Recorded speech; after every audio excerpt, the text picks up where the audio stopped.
Hello,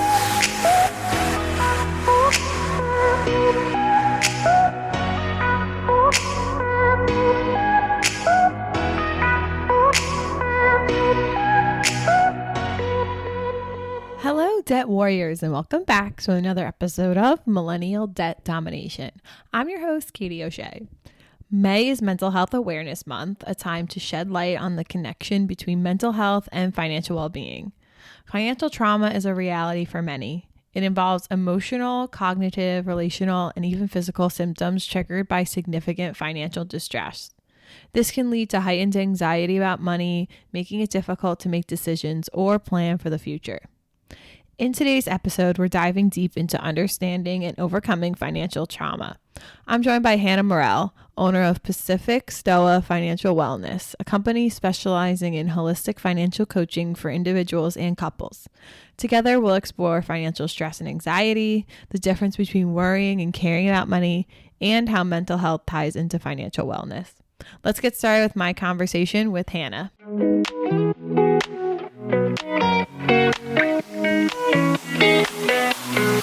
Hanna. Thanks for joining me on the podcast today. Hi, Katie. So glad to be here. Thank you. Oh, yeah. I'm excited to talk to you today. We're going to be talking about a serious topic. We're going to be talking about financial trauma. I'm looking forward to learning about it more with you. So to start, how about we start with what is financial trauma and how does it manifest in someone's life? So, in our work at Pacific Stoa, which is the name of my company, the way that we define financial trauma is lasting emotional and behavioral impacts from a disturbing financial event or memory of an event that directly or indirectly impacts our financial lives. Finances are holistic in our lives, which means that every single part of our life touches finances, and finances touches every single part of our lives. So financial trauma can be an outgrowth of other kinds of trauma, but it can also be its own thing. And the way that it manifests itself it's varied. So it totally depends on the person. Sometimes it's extreme vigilance. Sometimes it's shutting down, like not wanting to talk about finances, not wanting to think about finances, just sort of like going autopilot on the finances and just kind of not wanting to even deal with it. Or have somebody else entirely deal with it, like handing it off to a partner. Also, we'll see people, one of the biggest indicators that we use for financial trauma is the shame around money. So we see people avoiding talking about money, and anything we are avoiding or shutting down, we will feel shame about, and vice versa. So shame is a huge indicator. Isolation also is a way that financial trauma can impact our lives. If we don't feel connected, we are likely to, again, hide what's going on with our finances from those around us and try to make it look like everything is okay. The other way that we can have financial trauma impact our lives is perfectionism, which doesn't sound like it would be, but perfectionism, of course, tells us that, if I could just make all the right choices, I'd be safe. And that is supposed to help us heal from that trauma. And it will only make things worse. And to talk about the shame, I kind of want to bounce off that a little bit because we see like a lot of clients with us. That's kind of almost like why they don't want to reach out for help, is because they're so Absolutely. ashamed and they don't want to admit that they need help. So shame is such a huge emotion surrounding money that many people just kind of push back, but it's so important to talk about that. Yeah. How can past experiences impact financial behavior? Well, there's the common ones that you can have past experiences like job loss, divorce, limited access to finances, like limited access to income, unforeseen circumstances, missed financial opportunities, natural disasters, medical expenses. Those are kind of the ones that we sort of like can pop off at the top of our head. But the less obvious causes of financial trauma are probably earlier and also maybe more impactful depending on the person. One of them is called financial enmeshment, which goes by a different name. Also goes by financial incest, which is really icky. But financial enmeshment is one of those things. Early childhood experiences or messaging that we received from our families of origin, negative interactions with financial institutions, being financially dependent on another person as an adult can be traumatic, and having other people dependent upon us, partner, parent, children, can also translate into trauma. Other things that we don't really think about is systemic inequality, not just economic inequality, but all sorts of other inequalities too can deeply impact the how deep financial trauma can hurt us. And then, of course, like we've been talking about, shame, judgment, guilt, regret, all of those things can double down and have us traumatizing and re traumatizing ourselves like all day, every day. There's also cultural expectations around money. And then something that happens more and more all the time is like financial fraud, scamming. That kind of a thing can, of course, really, really damage us as well. So, Yeah, definitely a lot of different things can impact oh, it. yes. I don't even think Yes, very much about. so. In addition to all these factors, what are some signs that someone might be experiencing financial trauma? What can they look for? Here in our world, we talk a lot about the difference between worrying about money and caring about money. And worrying about money has a lot in common with financial trauma. So that would be things like rumination, not letting things go, like your brain just keeps going and going and going and going on things. If you share your financial life with someone, you may find yourself pressuring that person or avoiding that person. So there's that dichotomy, and we can do both of these at the same time. By the way, we can both be both pressuring ourselves and pressuring others while also being super avoidant on these topics. We can very often people will find that they are not sleeping well. There's physical outcomes of trauma, any kind of trauma. So not sleeping. One of my favorites is like anybody who's experienced this knows what it's like to lay in your bed and look at the ceiling and like do the math over and over and over again. That kind of rumination is a marker of not definitely worrying about finances, but could be also financial trauma as well. So Right. And that could even be kind of, you might even think that just may be financial stress or anxiety. So, how does a financial stress or financial anxiety differ from having financial trauma? So both not great, right? Definitely not. Uh, so financial stress, usually we can move on from that fairly quickly. Once like let's say I'm working with a client, and I'm not a therapist, so I don't diagnose people. Let's say I'm working with a client and we're talking about that financial stress, everything in that worry column, the rumination, the not being able to let things go. And we move on pretty quickly. As that person gets new tools, that stress begins to dissipate. And we're moving over from the worry about money side to the care about money side. That is a pretty clear indicator that this was financial stress. So financial stress can almost be sort of like an indicator to move to the care side of things, to find actionable tools, to find things that, positive things to be done. Trauma is very difficult. It won't move over. It just gets stuck, and that's where that like rumination and hyper rumination just kicks in, and I'll find my clients returning to the same thing over and over again. So financial trauma, we work with a little bit differently. And that is in all cases with all clients, we're going to be working with people to teach them how to trust themselves. And that is one of the best things for financial trauma, but the movement through that is slower.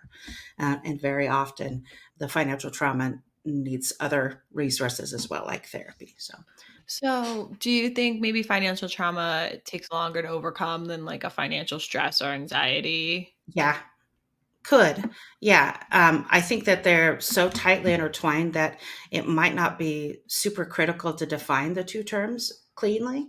Like you could have financial stress in one financial domain, but financial trauma in, let's say, having credit card debt, like not having savings, that's okay. I'll work on that. But having credit card debt, then I'm completely like lost in that.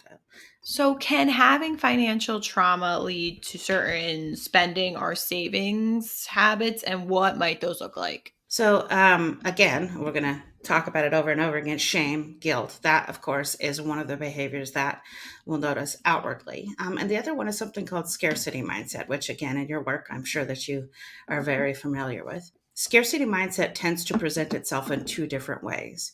The first way is like So scarcity mindset is related to our brain's negativity bias.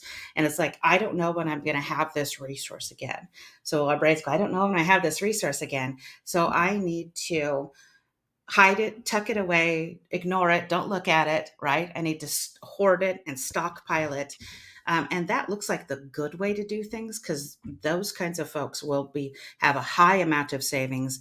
They'll never want to use it. They'll restrict themselves, and that will actually reinforce the scarcity mindset. So that's one way that scarcity mindset presents itself, is that hyper focus on savings, hoarding, that kind of a thing.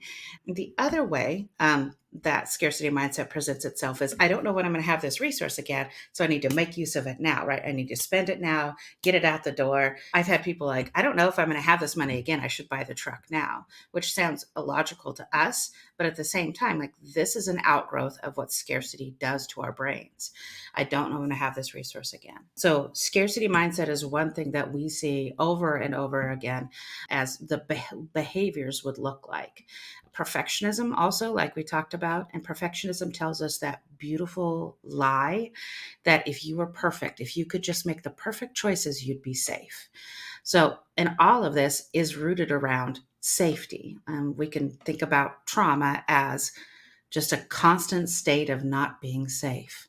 And that's, so you will see indicators of like optimization. People will call it sometimes when it's just perfectionism. But yeah, all of these defense mechanisms and behaviors to try to keep us safe. But restriction is another one, another behavior that people who are under the influence of financial trauma will try, because it looks simple, right? All I have to do is just shut it down, right? No spending, no having fun, nobody's ever going out to eat again. And we think that that restriction is going to somehow help us, and it actually makes things way, way worse.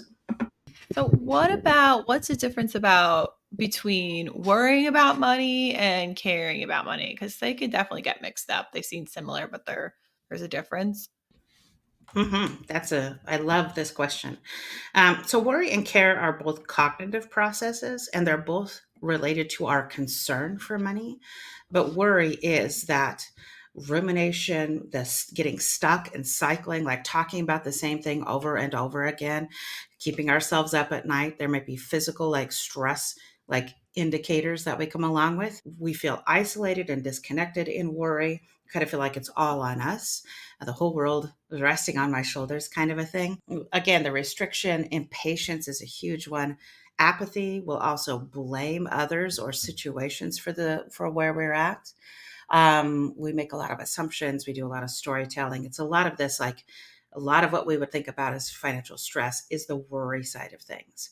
And then care, for every one of those things that I just rattled off a little too fast, there's something on the other side that is the caring about money. So let's say on the worry side is rumination. So on the care side, the care equivalent, that would be reflection. So you're able to look at the past, look at your past experiences, and not have that like cycling stuck sort of response, but instead be like, okay, here's what I can learn from that. And on the care side of things, we're able to observe our own behaviors without judgment. On the worry side, we absolutely observe our own behaviors with judgment. So care, and observing our own behaviors without judgment is a skill. We have been taught by our cultures, by our families of origin, by our society. I've never had to teach anybody how to, observe their behavior with judgment. Everybody's very good at that. Observing our behaviors, especially financial behaviors, without judgment is an absolute skill. So that would be on the care side of things. On the care side of things would be like collaboration, interconnectedness. And actually, interconnectedness, if not interdependence, is one of the things that we work on with clients who are suffering with financial trauma, is bringing interconnectedness back into their life, just because of how incredibly isolating financial trauma can be. On the care side is curiosity. We're not terribly curious when we're worried about money. We have a lot of certainty. I know how I can fix this, Hannah. I just need to do it, right? We have a lot of pressure on the worry side, and on the care side is that curiosity and that idea of kind of experimentation. So when we build systems from the ground up with clients. We custom build spreadsheets with and for our clients. That takes a certain level of experimentation. There's no correct way to do that because, as you well know, like our clients change, right? Their budgeting systems have to change with them. So that requires some experimentation. And when we're on the worry side of things, we tend to evaluate ourselves. Like, I see what I need to do, Hannah. I'm just not doing it right. On the care side, we evaluate the systems that we're using. Like, we're working on a budgeting system. Let's say, okay, this piece of this works well, this piece not working. That's not a reflection on whoever's using the system. We evaluate the system and not the person. And that, of course, helps with financial trauma again, because we're kind of reducing the failure. And it is something that I say to my clients over and over and over again. We are not evaluating you, we are evaluating the system. Was that enough on worry Yeah, versus that's care? You want more? Because I perfect. could go for 10 here. So That's perfect. So, I guess I'm just also kind of wondering what are some common triggers of financial trauma? Like, what should people be looking out for, and how can you cope with them once you realize you might have one? So this is where the observation of our own behavior without judgment comes in, is because if you can do that, you can observe what's causing that, what's not the underlying cause of the trauma, but the triggers for that. So triggers can be anything from our own memories. And I've used the word rumination a whole bunch, but the rumination itself can be a trigger. So this is how we re-traumatize ourselves with financial trauma, is by thinking about it and ruminating instead of like reflecting. We just double down on the trauma. So we're hurting ourselves over and over again. Other things could be a communication with others. So somebody talks about that they just got a raise, and that could, a friend of yours talks about how they just got this fancy raise, and that could trigger shame, which could trigger more trauma.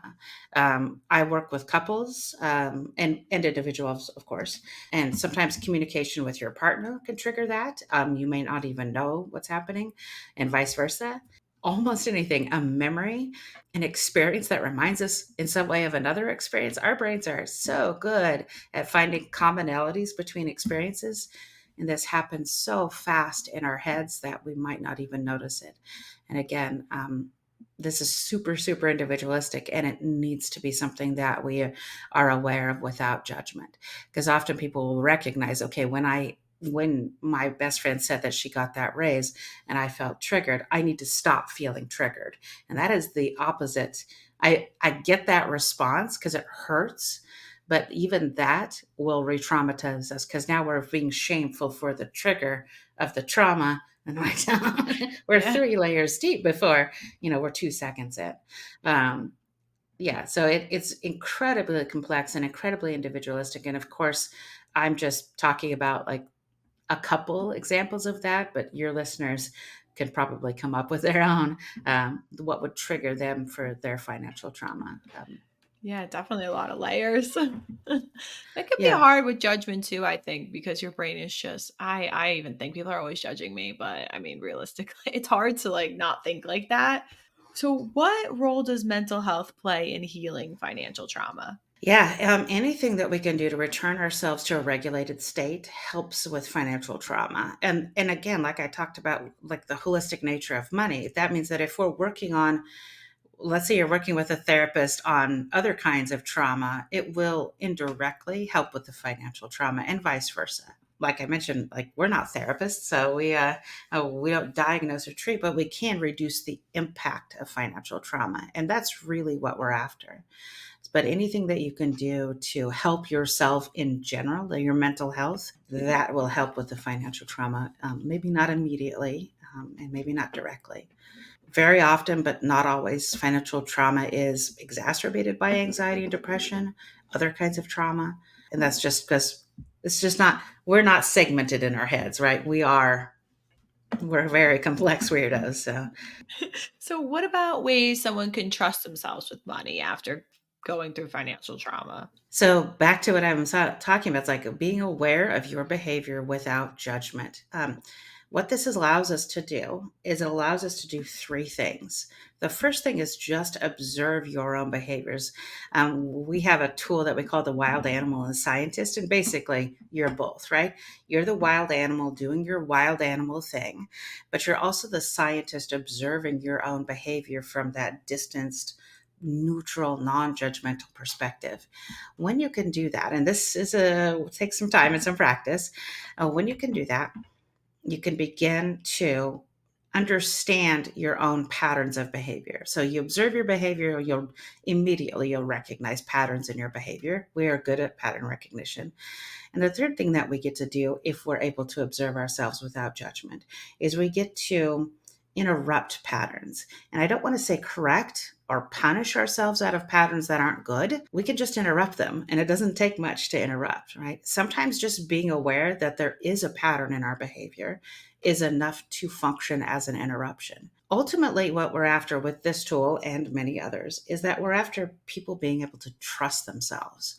If you could trust yourself with money, there's no difference between trusting ourselves and being resilient. If you can trust yourself, you're resilient. If you're resilient, you trust yourself.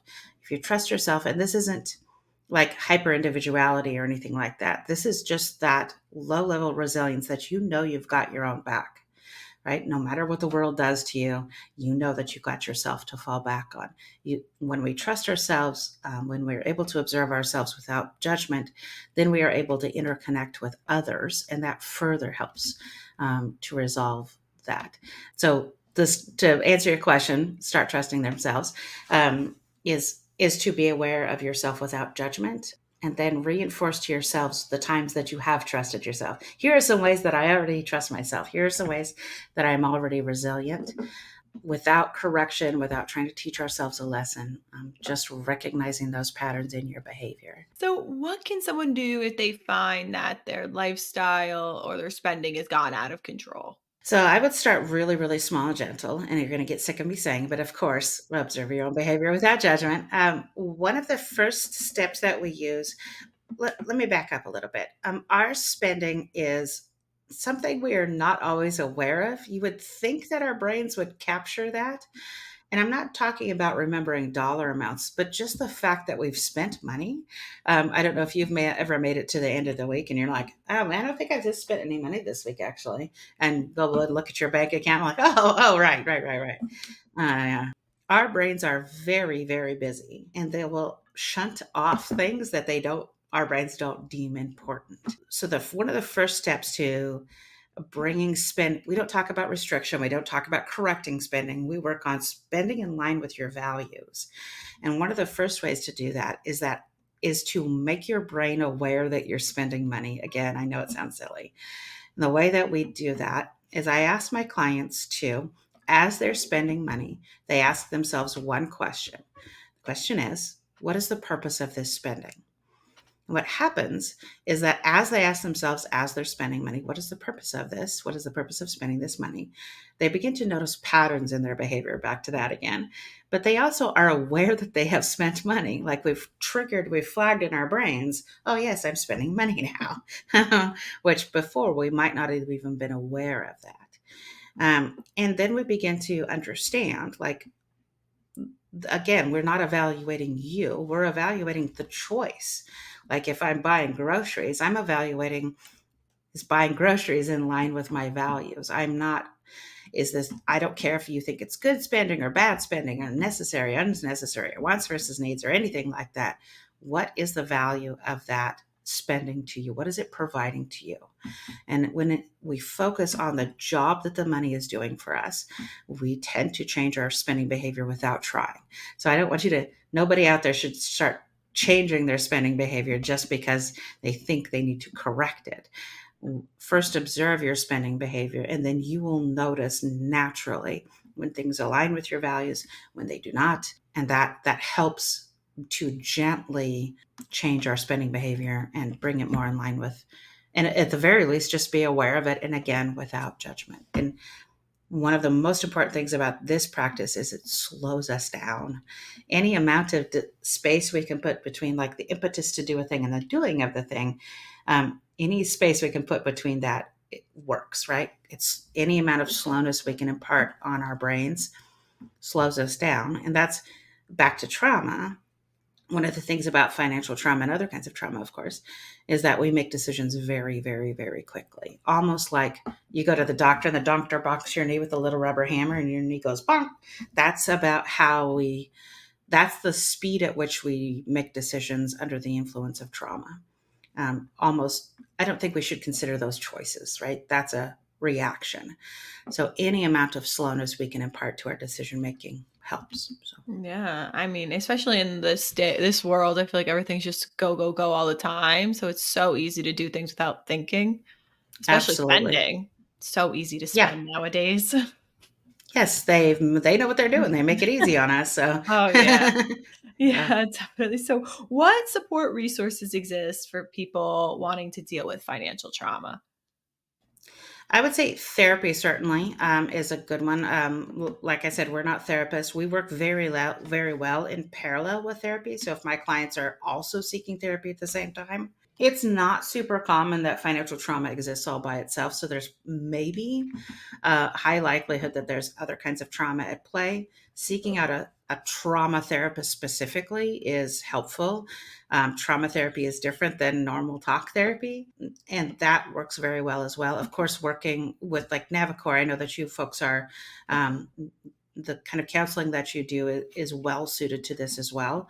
My entire company, all of my coaches were trauma informed.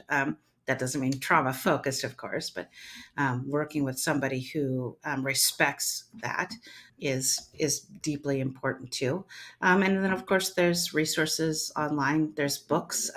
There's a book called "The Body Keeps the Score," which I hesitate to recommend because it's traumatic to read the trauma book on trauma. But like books like that can get people started and like not feeling so alone. Because again, it kind of feels like you're the only one having to deal with this. So I should mention the Body Keeps the Score is a book on trauma. It's not a book on financial trauma. So, but there's lots of ways to educate yourself and begin. So, how can we reframe our mindset around money and cultivate healthier financial habits and our outlook moving forward? So I'm sure you can almost predict what I'm about to say because I've said it 12 million times. I'm intentionally saying this a million times because I kind of want to brainwash your listeners. That's fine. But um, is is being aware of your own behavior without judgment. Being able to observe yourself and be gentle with yourself is kind of the hokey pokey. It helps so much, but it is not easy. I know I'm not asking for something easy, but that is probably one of the first things to begin to undo or change that reframe, that mindset. I would say that other things would be like trying to find that interconnectedness with others, even if it's not in a financial context. Trauma isolates us. Anything that we do that we feel shame for, we will isolate on. And then we feel isolated, we will be shameful of that. And we have been told by our society that there's a couple things we don't talk about. One is sex and one is money, right? So we automatically think that we've received the messaging that talking about money is shameful. It's not, of course, as you know. It's something that we all have in common, but we kind of end up feeling isolated and alone in that. So being connected to others, even if it's not in a financial context, but seeking out interconnectedness too. So. Yeah, and honestly, if you might think that people don't have these money problems, but they probably do also have this similar. They're in a situation just like yours, so it could be Mhm. good to reach out to talk about it. Even though, yeah, a lot of people, it's like taboo to talk about, but Absolutely. Yeah. yeah. But Hannah, did you want to just before we go today, do you want to just talk about what you do in your company and your business? Yeah, so I'm the lead financial coach, holistic financial coach at Pacific Stoa. Our website is yourworthcoach.com. And actually, I forgot to mention this in the green room. I'll have some resources for your listeners. You can go to yourworthcoach.com and then do MDD for Millennial Debt Domination. And you Oh, okay, can, I'll have great. 2 classes there and a quiz there for your Oh, folks. great. But yeah, I work with couples and individuals a lot, and my job is to help people learn how to trust themselves with their money, Oh, which is, okay. again, something else we've been talking about. So Yeah. So I will, of course, I'm going to link your worthcoach.com in the description of this podcast so people can get that right there and get all those resources. That's so great. Thank you for providing that for our listeners. my And thank you pleasure. thank you for being on the podcast today. I really enjoyed talking to you. This is such an important topic to talk about. Thank you, Katie. Thank you so much for your time. Yes, thank you.